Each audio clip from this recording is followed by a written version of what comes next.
नमस्कार दोस्तों, स्वागत है आप सभी का एक बार फिर से संस्कृत ज्योति एकेडमी चैनल में। आज मैं उपस्थित हूँ वरुण सूक्त के 8वें भाग को लेकर। वरुण सूक्त का 7 भाग अपलोड हो चुका है, 7 भाग यानी 7 वीडियो। और उन वीडियोज़ में हमने वरुण सूक्त के 21 मंत्रों में से 7 मंत्रों का विधिवत अध्ययन किया है सायण भाष्य के साथ। यदि आपने नहीं देखा है तो चैनल के प्लेलिस्ट में जाकर देख सकते हैं। आज इस 8वें भाग में हम 8वें मंत्र को पढ़ेंगे। 8वीं ऋचा, जिसके ऋषि शुनहसेब, देवता वरुण, छंद गायत्री। पूरे वरुण सूक्त के देवता वरुण हैं, ऋषि शुनहसेब हैं और छंद गायत्री है। कुल मंत्र 21 है। और इससे पहले हम 7वें मंत्र को पढ़े थे। 7वें मंत्र में हमने देखा था वरुण देवता क्या क्या जानते हैं। वरुण देवता त्रिकालदर्शी हैं, वरुण देवता बहुत कुछ जानने वाले हैं। तो वरुण देवता क्या जानते हैं हमने देखा था। तो 7वें मंत्र से शुरू होता है कि वरुण देवता को क्या क्या पता है। तो 7वें मंत्र में हमने देखा था वरुण देवता वेदायो बीनाम पदमंतरिक्षेण पतताम वेद नाव समुद्रिय, यानी कि जो वरुण देवता वीनाम यानी पक्षियों के अंतरिक्ष में पड़ने वाले पदों को जानते हैं। और वे वरुण देवता ऐसे हैं जो समुद्र में रहकर जल में गमन करने वाले, विचरण करने वाले प्राणियों तथा जल में विचरण करने वाले नौका के गति को, नौका के पथ को जानते हैं। ऐसे वरुण देवता हमें अपने पास से मुक्त करे, हमें पास के बंधन से मुक्त करे, ऐसा हमने पढ़ा था। 8वां मंत्र है वेदमासु धृतव्रतो 12 प्रजावतः वेदाय उपजायते। वेदमासु धृतव्रतो 12 प्रजावतः वेदाय उपजायते। इसका अन्वय है धृतव्रतः यः प्रजावतः 12 मासः वेदा यः उपजायते वेद। धृतव्रतः प्रजावतः 12 मासः वेद यः उपजायते वेद। धृतव्रतः यः, जो धृतव्रत। धृतव्रत कौन है? वरुण है।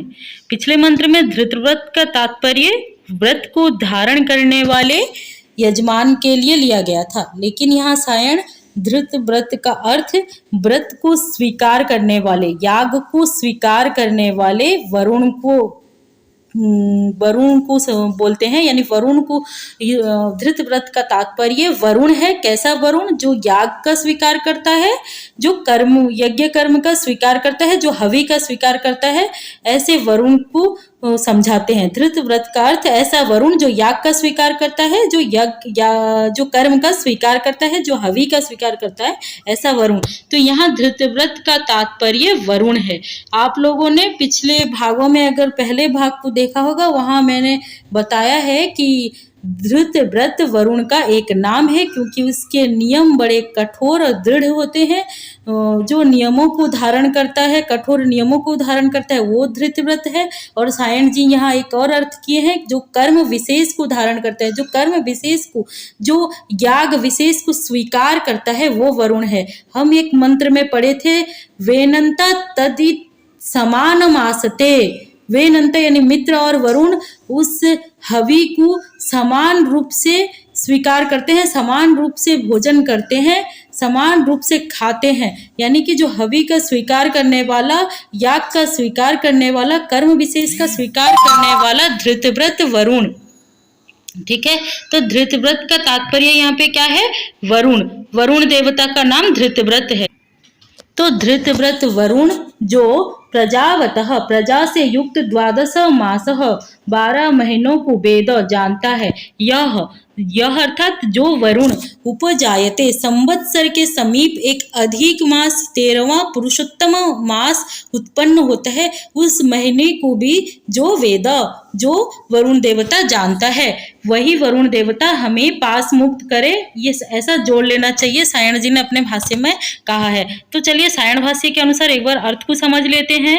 धृतव्रतः, धृतव्रतः यानी स्वीकृत कर्म विशेष, यानी कि जो याग को स्वीकार करने वाला है, जो याग को स्वीकार कर लिया है, यथोक्त महिम पेत, या जिसकी महिमा हम पिछले मंत्रों में गान कर चुके हैं, वैसे महिमा वाला याग को स्वीकार कर लेने वाला वरुण।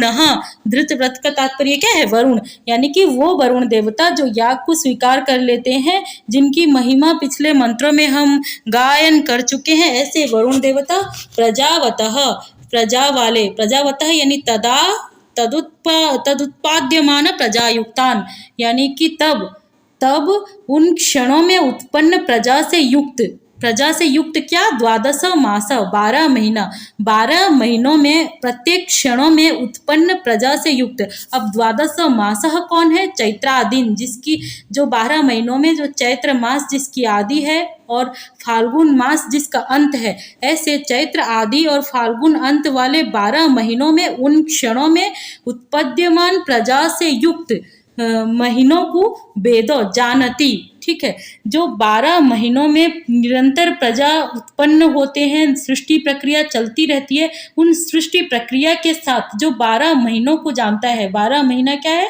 चैत्र जिसकी आदि है और फाल्गुन जिसका अंत है, ऐसे 12 महीनों को जो जानता है, और यह वरुण, और जो वरुण देवता और क्या जानता है? वो त्रयोदशो अधिक मास, 13वां एक अधिक मास होता है, उपजायते, जो समीप में उत्पन्न होता है, संवत्सर समीपे, यानी कि साल के समीप में 12 मास के बाद, 12 महीनों के बाद एक 13वां अधिक मास, पुरुषोत्तम मास उत्पन्न होता है। संवत्सर समीपे स्वयमेव उत्पद्यते, संवत्सर के समीप खुद ब खुद उत्पन्न होता है, स्वयं उत्पन्न होता है। तमपि वेद, उस महीने को भी जानता है, उस 13वें मास को भी जानता है, उस 13वें मास के जो है उत्पन्न होने वाले 13वें मास में प्रत्येक क्षण में उत्पन्न होने वाले प्रजाओं को जानता है।